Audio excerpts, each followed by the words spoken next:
What's up? Ranger5678 here, and welcome to Dagon. That's pretty much it. I don't know what else to say. Other than, so this is a different game than what we are used to playing. Usually we play horror games, and either it's a Resident Evil action horror game, or it's a Where the Fuck Do I Go horror game, or it's an Outlast, hide from the spooky bad guy horror game, stuff like that. But this is different because this is more of a psychological storytelling than a horror game. I'm gonna kind of explain it as we go along. I played this before, and this is based off the book of Dagon. But basically, what we're gonna be doing is that it's gonna be a narration, and we're gonna actually be in the scenes of the book of Dagon, written by H.P. Lovecraft, my favorite author of all time, and it's also gonna have some really cool stuff in there where we're gonna actually learn some stuff about Lovecraft himself, and some stuff that happened during his time period, which was like the 20s or something like that, during the World War I days and stuff like that. So let's go ahead and do that. Okay, here we go. Dagon is a faithful interactive adaptation of H.P. Lovecraft's work. Focused on story and atmosphere, you will not find difficult choices, action sequences, or inventory management here, and movement is limited to progressing through the location along with the plot. I am writing this under an appreciable mental strain, since by tonight I shall be no more. Alright. During the game, you will encounter interactive elements. Some of them will allow you to continue your journey, others reveal interesting facts about the original short story, its historical background, and the author. Some of the trivia is hidden in order to find the secret focus in your eyes, blah blah blah blah blah. So when the narrator actually speaks, he's actually speaking from the lines of the Book of Dagon, which is a very good book. Why? Well, stick around, man. Stick around. This is my very first book, by the way, so I'm really happy. And there's a DLC coming out really soon of another H.P. Lovecraft book, and we are definitely going to be getting into it. It should be like the second week of October that is coming out, so we'll be hopping on that as soon as we find it. So we need to find these little twigs that will give us some more information about stuff. I can't really... There it is. Alright, so Lovecraft's letter. As letters, my case is peculiar. I write such things exactly as easy and as rapidly as I would utter the same topics in conversation. Indeed, epistolary expression is with me largely replacing conversation. As my condition of nervous prostration becomes more and more acute, I cannot bear to talk much now, and I am becoming as silent as the spectator himself. The loquacity extends itself on paper. H.P. Lovecraft to Reinhard Kleiner, December 23rd, 1917. Throughout his life, Lovecraft penned around 100,000 letters to his friends and fans, out of which about 10% survive to this day. But his tendencies to endless correspondence was relatively late growth.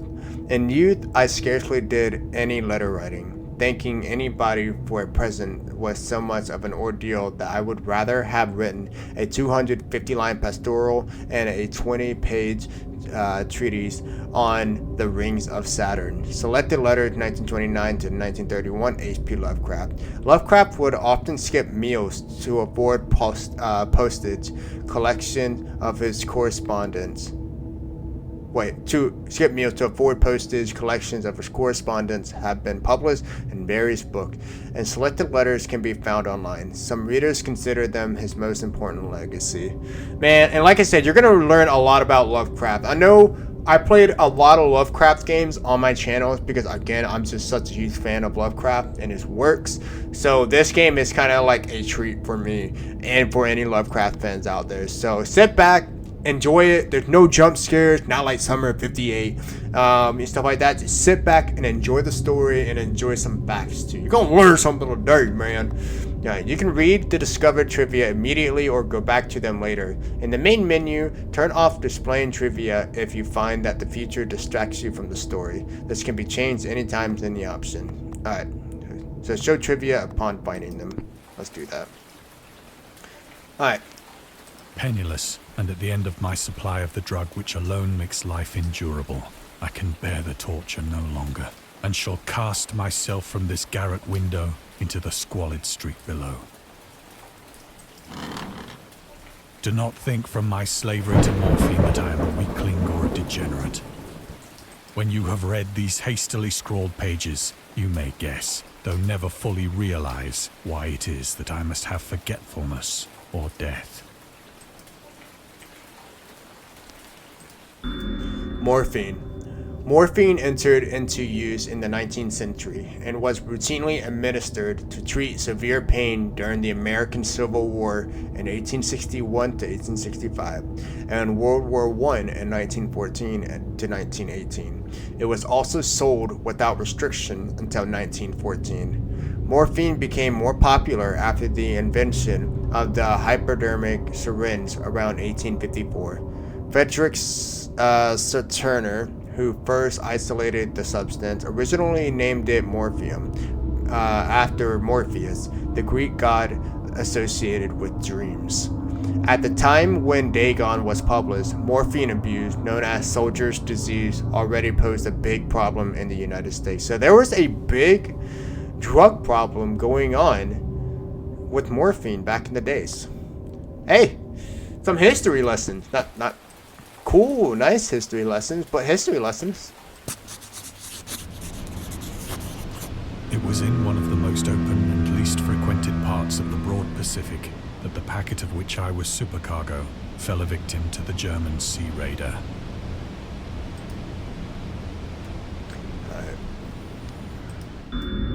Lovecraft and the Great War. Dagon was written around a month after the United States entered World War I. Lovecraft was actively interested in its course. He composed many poems in which he gave encouragement to soldiers and commented on the events unfolding in Europe. He tried to enlist in the army, which he mentions in one of the letters to Reinhard Kleiner. Some time ago, impressed by my entire uselessness in the world, I resolved to attempt enlistment despite my almost invalid condition. I argued that if I chose a regiment soon to depart for France, my sheer nervous force, which is not inconsiderable, might sustain me till a bullet or a piece of shrapnel could more conclusively and effectively dispose of me. Letters to Reinhard Kleiner, H.P. Lovecraft. But even though he passed the physical exam, his mom prevented him from going to the war. Yeah, I feel like that my mom would be doing that too, if she had it, if she could. She has threatened to go to any lengths, legal or otherwise, if I do not reveal all the ills which unfit me for the army. I am Providence, the life of times of H.P. Lovecraft, and that part. Alright.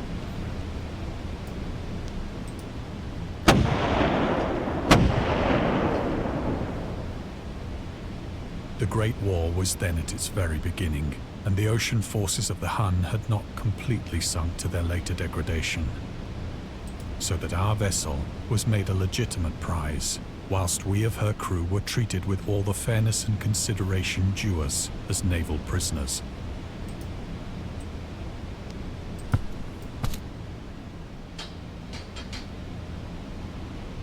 So liberal, indeed, was the discipline of our captors, that 5 days after we were taken, I managed to escape alone in a small boat with water and provisions for a good length of time.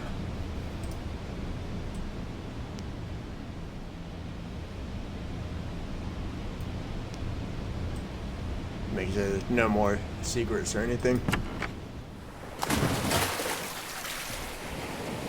When I finally found myself adrift and free, I had but little idea of my surroundings. Never a competent navigator, I could only guess vaguely by the sun and stars that I was somewhat south of the equator. Of the longitude, I knew nothing, and no island or coastline was in sight.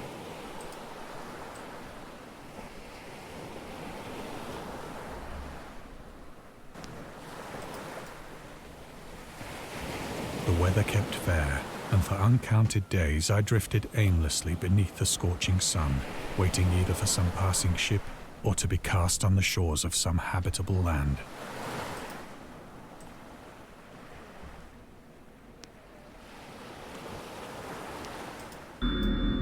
The return to short stories. Dagon was written in July 1917 and first published in 1919 in The Vagrant, an amateur magazine focused on the supernatural. Yo, I'd be down with that, man. If I was around that time, I'd be all up on that. The story is the first of his stories that introduced an element from the Cthulhu mythos, or what Lovecraft used to call it, Kululu. Dagon itself, a pagan cult-worshipping Dagon, later appears in The Shadow over Innsmouth, one of Lovecraft's most popular works. 1917 is also the year when he wrote The Tomb, a story about Jervis Dudley, a daydreamer who discovers a mysterious mausoleum in the woods by his house and becomes obsessed with it. These two works marked Lovecraft's return to short stories writing after he burned most of his attempt in the genre 9 years prior and deciding to concentrate on poetry. Lovecraft stated that it was his friend, William Paul Cook, a literary publisher and critic, who convinced him to start writing weird fiction again. Well, he definitely nailed the weird part. But neither ship nor land appeared, and I began to despair in my solitude upon the heaving vastness of unbroken blue. The change happened whilst I slept. You guys ready? Its details I shall never know, for my slumber, though troubled and dream-infested, was continuous. Fucking squid monsters! Yep, that's Lovecraftian, alright, man. This makes me want to go out and read another Lovecraft story already. When at last I awoke, it was to discover myself half sucked into a slimy expanse of hellish black mire, which extended about me in monotonous undulations as far as I could see, and in which my boat lay grounded some distance away. Though one might well imagine that my first sensation would be of wonder at so prodigious and unexpected a transformation of scenery, I was in reality more horrified than astonished. For there was in the air, and in the rotting soil, a sinister quality which chilled me to the very core. The region was putrid with the carcasses of decaying fish, and of other, less describable things which I saw protruding from the nasty mud of the unending plain. Perhaps I should not hope to convey in mere words the unutterable hideousness that can dwell in absolute silence and barren immensity. There was nothing within hearing, and nothing in sight, save a vast reach of black slime. Yet the very completeness of the stillness and the homogeneity of the landscape oppressed me with a nauseating fear. The sun was blazing down from a sky which seemed to me almost black in its cloudless cruelty, as though reflecting the inky marsh beneath my feet.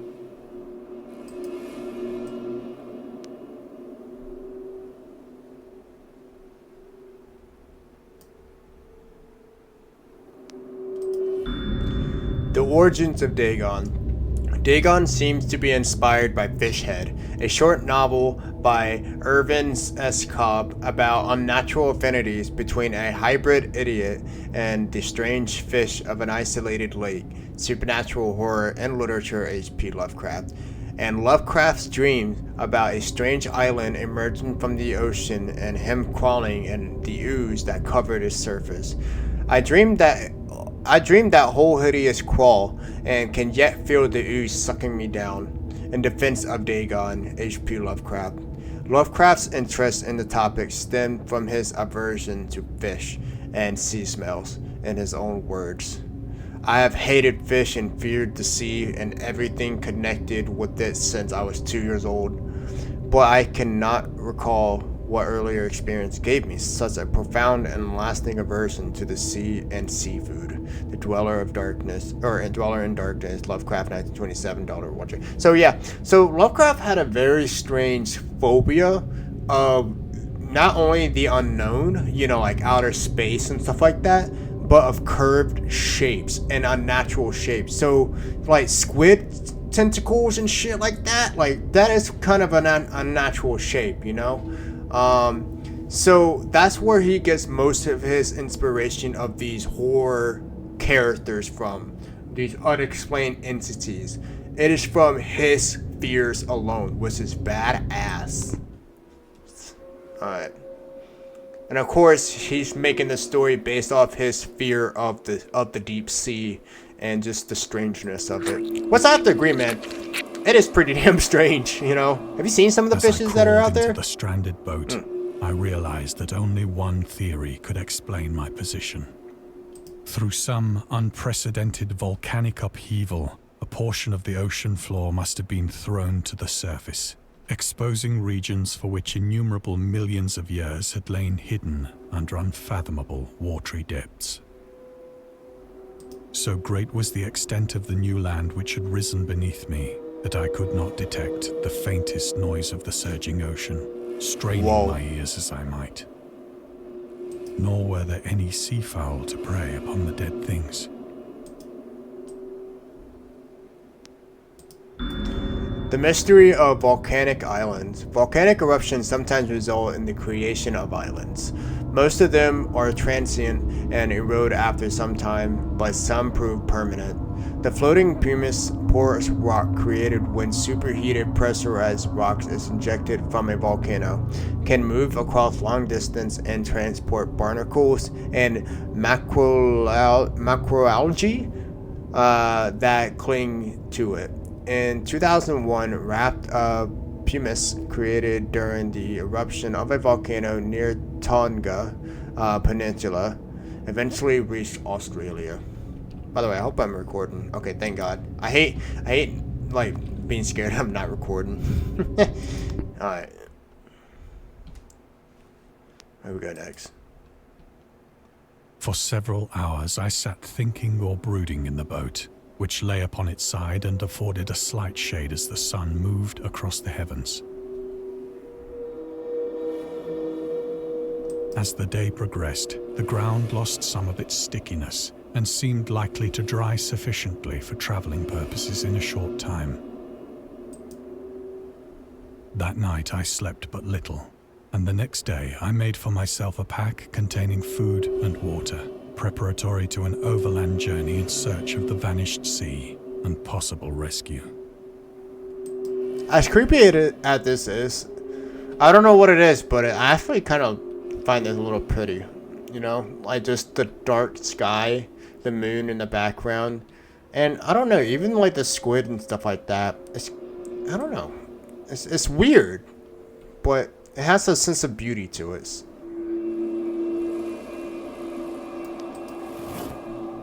On the third morning, I found the soil dry enough to walk upon with ease. The odor of the fish was maddening, but I was too much concerned with graver things to mind so slight an evil, and set out boldly for an unknown goal.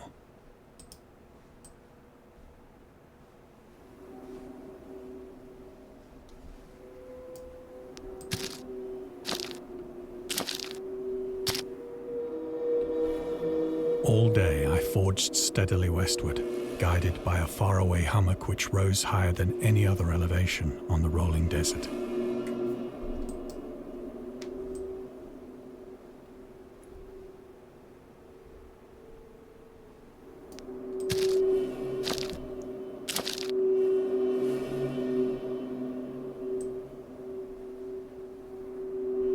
Oh. Something that is actually recognizable. That's so weird. That is actually kind of crazy. It's pretty random, actually. That night, I encamped, and on the following day still traveled toward the hummock, though that object seemed scarcely nearer than when I had first espied it.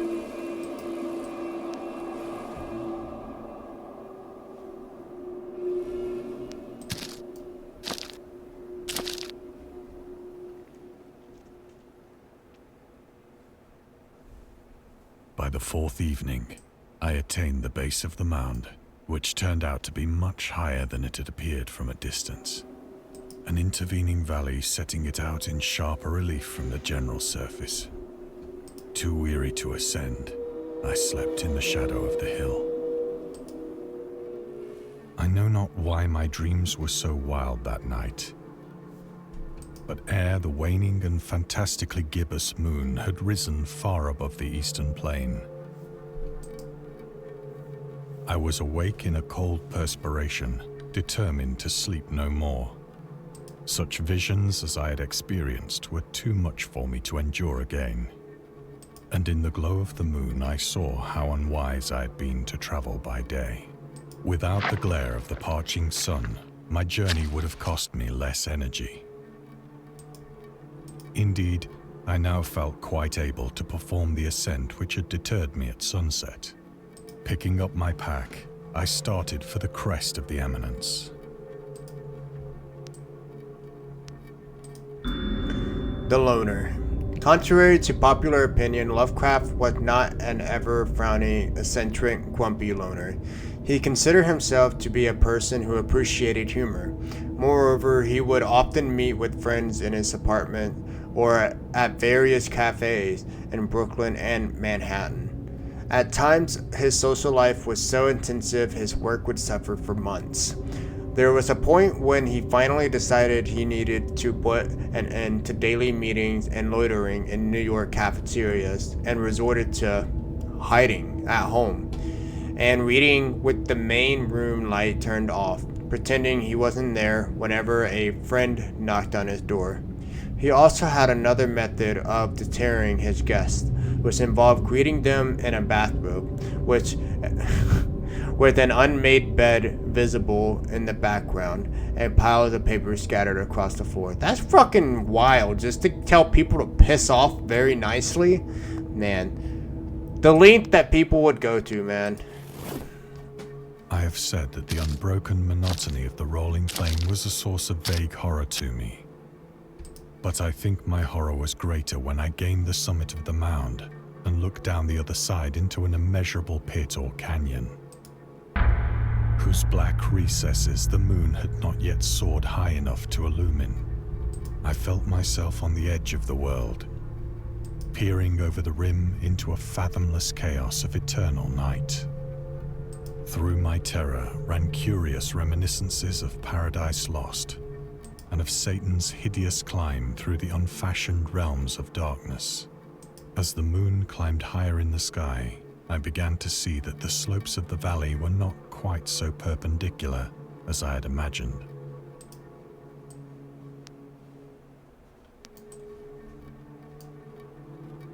Ledges and outcroppings of rock afforded fairly easy footholds for a descent, whilst after a drop of only a few hundred feet, the declivity became very gradual.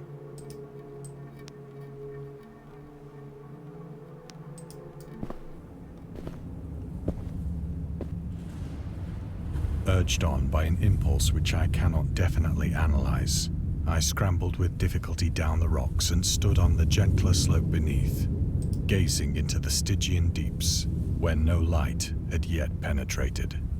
All at once, my attention was captured by a vast and singular object on the opposite slope, which rose steeply about 100 yards ahead of me.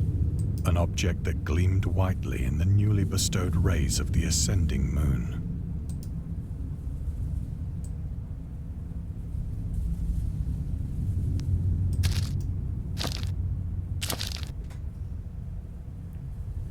That it was merely a gigantic piece of stone, I soon assured myself. But I was conscious of a distinct impression that its contour and position were not altogether the work of nature. A closer scrutiny filled me with sensations I cannot express.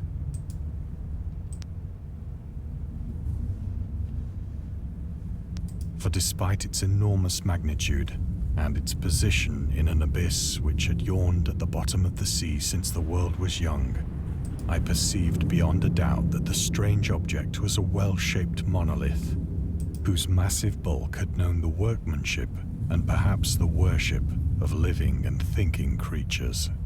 Dazed and frightened, yet not without a certain thrill of the scientist's or archaeologist's delight, I examined my surroundings more closely.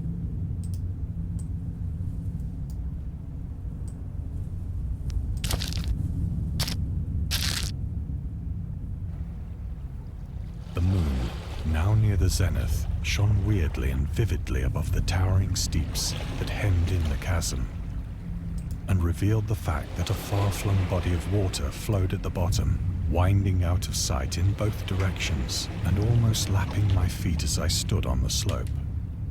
Across the chasm, the wavelets washed the base of the Cyclopean monolith, on whose surface I could now trace both inscriptions and crude sculptures.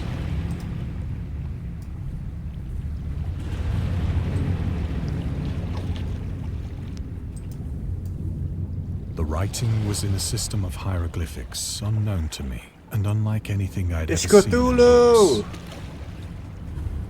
Cthulhu's in the middle with all the other frickin' weirdos. Consisting for the most part of conventionalized aquatic symbols such as fishes, eels, octopi, crustaceans, mollusks, whales, and the like.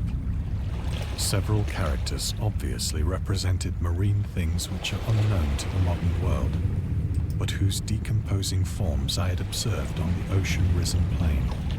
It was the pictorial carving, however, that did most to hold me spellbound. Storytelling methods. Dagon contains many themes and storytelling methods that Lovecraft developed in his later works, such as telling the story through carvings at the Mountains of Madness, the Nameless City, journals and characters' notes, The Shadow Out of Time, The Haunter of the Dark, Island Emerging from the Ocean, Call of Cthulhu, or fictional beings and deities based on real events and mythology. What the fuck? Me, Go, and the Whispers in the Darkness. It's also considered the origin of the popular Cthulhu mythos. Some of the Lovecraft's other stories also conclude in a manner similar to Dagon, but let's skip the details in order not to spoil the ending. Plainly visible across the intervening water, on account of their enormous size, were an array of bas-reliefs whose subjects would have excited the envy of a Doré. I think that these things were supposed to depict men, at least a certain sort of men. Though the creatures were shown disporting like fishes in the waters of some marine grotto, or paying homage at some monolithic shrine which appeared to be under the waves as well. Of their faces and forms I dare not speak in detail. By the way, I just want to point out too, so we just saw Cthulhu up there, right? The reason why out of all the games that we've played that has Cthulhu in it, the reason why we haven't ever seen Cthulhu, because in Cthulhu lore, that if you ever do lay your eyes on Cthulhu, you will go mad. Like just straight up mad and insane. So it's really cool that, in our Lovecraftian adventures and stuff like that, we heard of Cthulhu, we seen his shadows and stuff like that, but we never actually seen Cthulhu. And I actually hope as we play the games, we keep that kind of thing going, For the mere remembrance makes me grow faint. Grotesque beyond the imagination of a Poe or a Bulwer. They were damnably human in general outline, despite webbed hands and feet, shockingly wide and flabby lips, glassy, bulging eyes, and other features less pleasant to recall. Curiously enough, they seem to have been chiseled badly out of proportion with their scenic background, for one of the creatures was shown in the act of killing a whale, represented as but little larger than himself. We just saw a whale back there. You guys remember that? Ain't that crazy? How I kind of pointed out, I was like, hey, something recognizable. One of the creatures was shown in the act of killing a whale. Oh boy, what did we get ourselves into? I remarked, as I say, their grotesqueness and strange size. Yeah, did you realize too that thing is just about... Actually, if you flatten that thing out, that thing would be bigger than that whale, that humpback whale. But in a moment decided that they were merely the imaginary gods of some primitive fishing or seafaring tribe. some tribe whose last descendant had perished eras before the first ancestor of the Piltdown or Neanderthal man was born. Crazy. This fucking stone is awesome, Awestruck man. at It's the this most heavy unexpected metal glimpse stuff into a I've past seen. beyond the conception of the Archaeology most daring anthropologist. thing I've ever seen. Quite seriously, that needs to be on an album cover. That is so heavy metal. A Lovecraftian heavy metal album. I would love to look into that. I stood musing whilst the moon cast queer reflections on the silent channel before me. Then, suddenly, I saw it. Oh shit. With only a slight churning to mark its rise to the surface, the thing slid into view above the dark waters. Oh my god, that actually got me somehow. It darted like a stupendous monster of nightmares to the monolith, about which it flung its gigantic scaly arms. Yeah, that booty though. Its hideous head, and gave vent to certain measured sounds. That Cthulhu, just letting you guys know. I think I went mad then. We know who that is. Of my frantic ascent Dagon. of the slope-rimmed cliff, and of my delirious journey back to the stranded boat, I remember. What a smart guy. He said, fuck that, I'm leaving.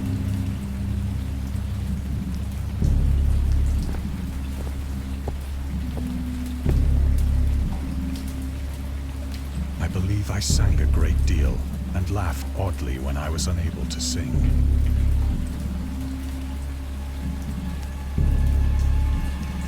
But now we're going insane. Which is a very, like, stamp of I Lovecraft. have It's indistinct insanity. recollections of a great storm sometime after I reached the boat. At any rate, I know that I heard pearls of thunder and other tones which nature utters only in her wildest moods.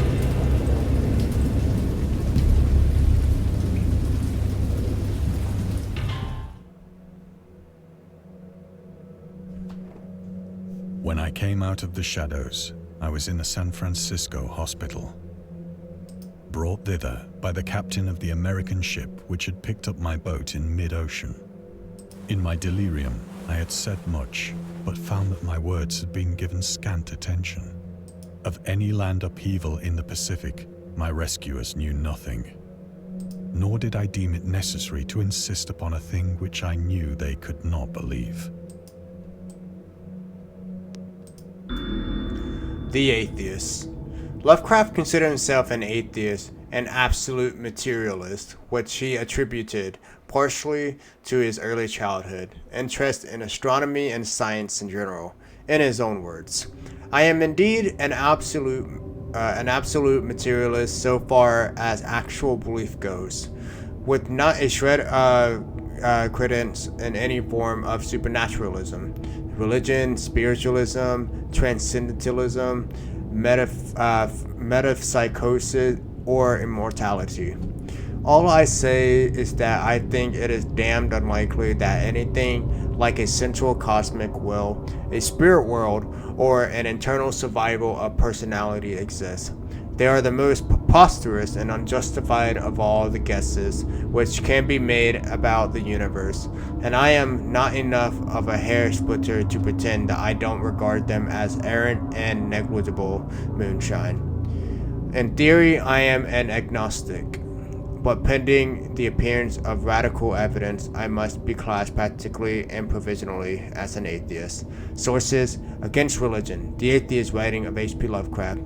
See, now, I'm gonna go ahead and just say something real quick, alright? Because, obviously, religion is a big, controversial discussion. But, really, I kind of think about it when it comes to Lovecraft himself. To have the balls to go ahead and announce that he is an atheist, back in those times, I have to give him props for it, because, I don't really know what it was really like back in like the 20s and the 30s and stuff like that. But as, somebody who's living modern day time right now, like I guess we could say 100 years ago, because it's 2023, 100 years ago, religion seemed like it was so much bigger and so much normalized than it is nowadays, Nowadays, you know, I don't know, religion isn't really as talked about as much as, you know, as it was, you know, back in those days, stuff like that, you know. And you know, it is what it is, you know. It's just how the world is changing and how culture is shifting and all that stuff. I mean, and honestly, it is. I mean, it's okay, really. I mean, if you're an atheist, that's awesome. I mean, at least you're able to have found the answers yourself. But people who are out there who are religious and stuff like that, I'm so glad you're there too, because that means that, you know, you guys have found, you know, answers, you know, to your own thing, you know. Now, of course, I'm talking about answers. Answers are usually truth. Well, truth is very subjective. And some people, how they find truth is really in themselves. And just from personal experiences and all that stuff, my views of religion and stuff like that has led me to my belief. Now, hopefully I said that without giving away, you know, anything personal about myself, because, you know, that's not what I'm here for, you know. I mean, I'll tell you guys, you know, funny stories and stuff like that, but, you know, I try to keep my private life to myself and all that stuff. So hopefully I didn't really, you know, make me sound like I'm one way or the other. Just, you know, that's just my view on how society and stuff like that. If you're an atheist, you be an atheist, man. But if you are a Christian, a Hindu, a Muslim, you know, anything like that, I mean, you go for it, you know. I'm not about the us versus them mentality. You know, I mean, I try to just make everyone coexist in a society, which can be very hard to do, because stuff like politics and religion, there's a split in the middle, you know, and it's something that can be very hard for most people to agree on. But that's why we need to talk about this stuff, you know, because, you know, the more, you know, uncomfortable, or the more we have these uncomfortable discussions, the better things will be, you know. Ever since I was put into leadership roles, I had to do a lot of stuff that I was naturally uncomfortable doing, and not because, you know, it was disturbing or anything, but it was because I wasn't used to doing it. It wasn't natural for me, but it's made me a better person than I was, you know, years ago and stuff like that. So that's my personal experiences, and that's kind of like my view and stuff of, you know, of that part of society. So, but either way, it's hard to think that this would change much, but I love Lovecraft's work. I love, you know, Lovecraft's work to where that, you know, who knows if Lovecraft was religious in any kind, would he still be doing this stuff? Would he still be writing these awesome, amazing stories? And would he become the godfather of like psychological horror and stuff like that? Who knows? But regardless of what it is and what happened, what he could have been, I'm personally, I'm happy how he turned out. I mean, he made the best stories. Unfortunately, he didn't lead the best life, and he didn't have the best views of certain things and stuff like that. But hey, you know what? Where he was at that time, he made stories, and I'm enjoying them, you know, and stuff like that. Who knows if, you know, if there would have been any different. Did you know that his very first books and stuff like that, like before he did like cosmic horror, he did romance novels? Ain't that weird? You wouldn't think with the story that we've gone through so far, it would have been, he first would have tried his hands in romance, stuff like that. Or maybe it wasn't that he was doing that. No, it wasn't that he was trying romance. He was reading romance poetry and all that stuff. So I don't know. It's weird and stuff like that. But yeah, so sorry. I know I just went off right there for a second and stuff like that. But you know, I just don't want anybody to feel discouraged or something like that. You know, when it comes to a very, very uncomfortable conversation about, you know, religion and, you know, atheism and all that stuff. So all right, let's go ahead and get back to the story.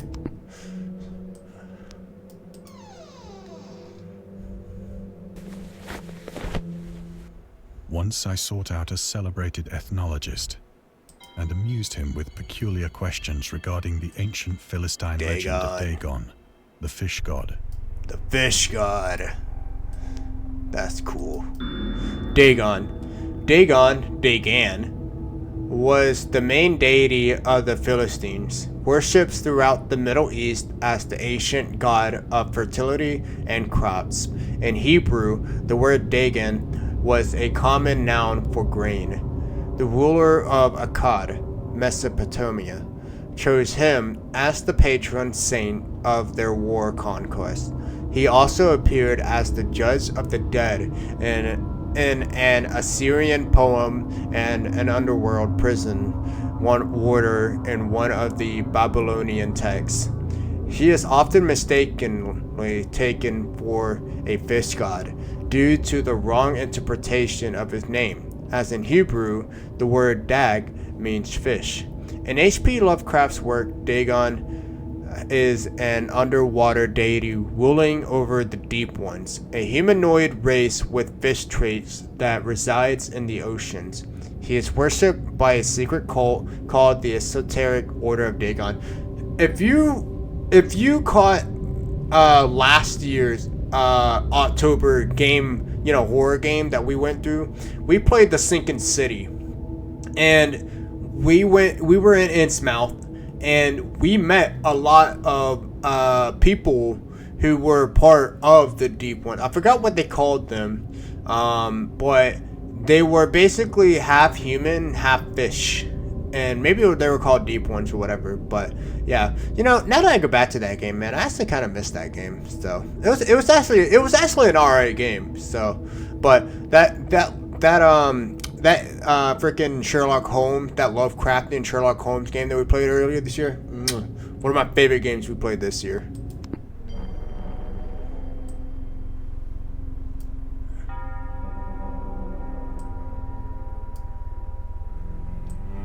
Alright, what are we supposed to look at? Oh, they're not making it this obvious, are they? I feel like the, oh, there it is. But soon perceiving Necronomicon! conventional, Yeah. I did not press my inquiries. August Derleth and the Cthulhu Mythos. August Derleth was an American writer and anthologist. He also befriended Lovecraft and published many of his works through his company, Arkham House. Although he greatly contributed to the popularization of the author's work, after his death he is surrounded by numerous controversies.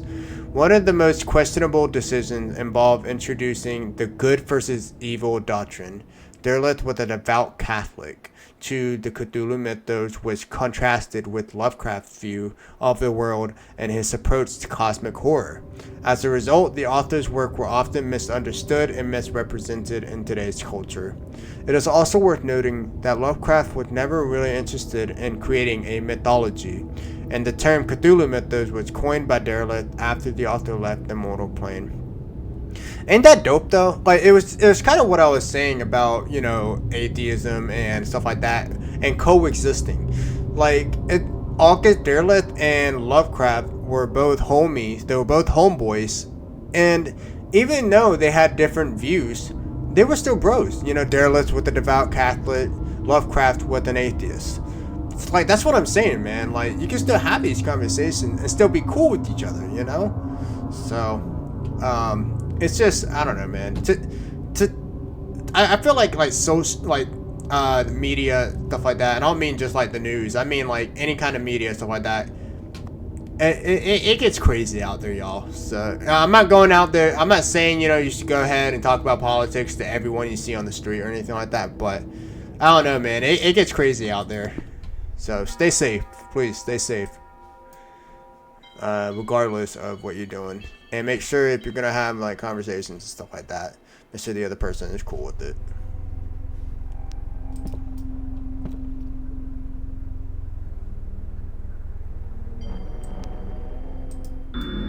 The scientist. These days the word scientist is a widely accepted term, but at the time Dagon was published, it was subject to a wide debate. After the author used it in the story, critics pointed out that man of science was a more appropriate term to employ. He admitted in defense of Dagon that if Dagon were to be reprinted, he would indeed use the phrase they suggested. Scientist was coined as an analog to artist, to be used when referring to those studying different branches of science. Yet, in the 19th and early 20th century, scientific researchers in Great Britain and the United States were of the opinion that man of science, resembling the term man of letters, was the only proper choice. Among other things, it was gender specific, indicating that science was an endeavor to be pursued by only one sex. The term scientist became more accepted only after World War II, and man of science started fading into obscurity as an old-fashioned synonym. So, alright. Well, I guess you could still say, I mean, obviously call him every scientist, but if a man is a science guy, then call him man of science. If a woman is a science woman, say woman of science, or sister of science. That sounds kind of cooler, actually. Sister of science, brothers of science. That sounds cooler, actually. Alright. What are we looking at from here? Oh.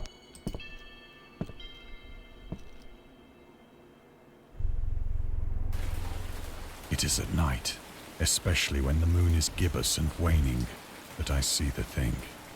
I tried morphine, but the drug has given only transient surcease, and has drawn me into its clutches as a hopeless slave.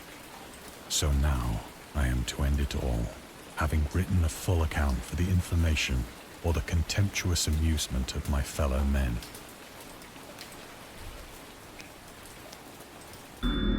Lovecraft on tobacco and alcohol. Lovecraft hated tobacco, even though he used to smoke when he was 12 in order to look and feel like an adult. In his correspondence with friend Reinhard Kleiner, he claimed that he quit as soon as he started wearing long pants. He also had a very strong opinion about alcohol, as evidenced by his letter to Zelia Brown, dated 13th of February 1928. As for the matter of drinking, I have never tasted intoxicating liquor, and never intend to. Having a strong aesthetic disgust at anything which blunts or coarsens the delicate natural equipoise of the evolved human intellect and imagination. Drinking excited my personal repugnance, hence I don't drink. Let the herd do what they will. I am rather in favor of prohibition. The prohibition of any one antisocial force as well as any other. Source: The Spirit of Revision. Lovecraft Letters to Zelia Brown, Reed Bishop, H.P. Lovecraft, John Branney, and Andrew Lehman St. Josh. So so my boy was not a fan of tobacco or alcoholism. So, did you guys know that in Spartan society, they used to make alcohol a lesson to the kids growing up? They would give the slaves wine to drink, and to get drunk off of, so they can show what fools do when they drink too much. I think they were still allowed to drink wine, but to become drunk off of wine, to drink to get drunk, that is a disgrace of a Spartan warrior back in those days. Often, I ask myself if it could not all have been a pure phantasm, a mere freak of fever, as I lay sun-stricken and raving in the open boat after my escape from the German man-of-war. This I ask myself, but ever does there come before me a hideously vivid vision in reply. I cannot think of the deep sea without shuddering at the nameless things that may at this very moment be crawling and floundering on its slimy bed, worshipping their ancient stone idols and carving their own detestable likenesses on submarine obelisks of water-soaked granite. It's like that game, what was it? What was that game called? Dredge. I dream of a day when they may rise above the billows to drag down into their reeking talons the remnants of puny, war-exhausted mankind. Of a day when the land shall sink, and the dark ocean shall ascend amidst universal pandemonium. The fishmen are attacking.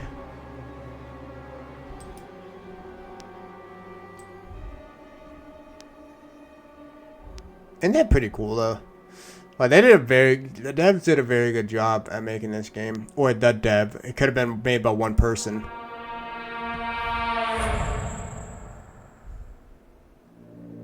The end is near.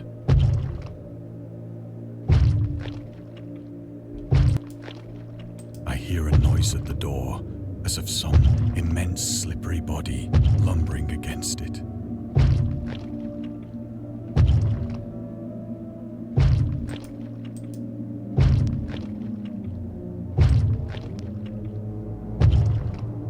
Alright, do we have any last minute things to learn? No, I think we're good. It shall not find me.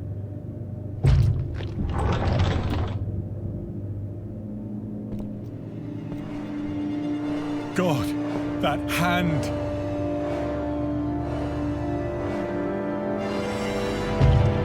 The window! The window!